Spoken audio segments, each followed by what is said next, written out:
researcher and a physician, and I see patients who have diabetes, and now for more than 25 years.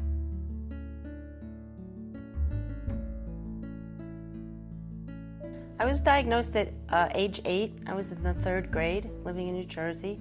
At that time, diabetes wasn't really well known as a disease. I was admitted to the hospital in New York, Baby's Hospital. I was told that I would be taking insulin injections for the rest of my life and that I would be testing my urine because there was no blood glucose monitoring at the time. It was pretty traumatic. I think it was more traumatic for my parents than it was for me.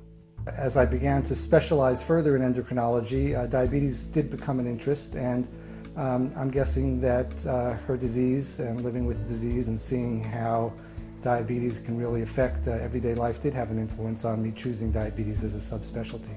I felt very comfortable when I met Alan, knowing he was in medical school and he understood disease states. I wasn't embarrassed to tell him I had diabetes because I knew he would understand, so that didn't really affect our relationship and our dating.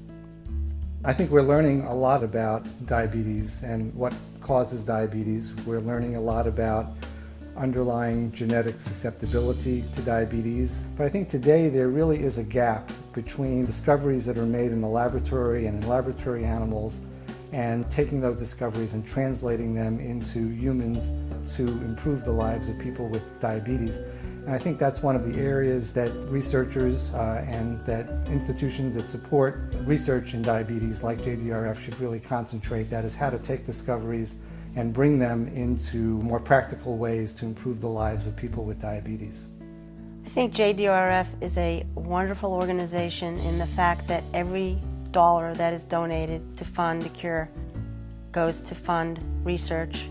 And I know I've been waiting for a cure for 45 years. And of course, the more money we can raise, people like my husband can do the research that we need to come to a cure. And that's what I've been waiting for, and that's what I hope to see in my lifetime, and I think what my parents would love to see in their lifetime.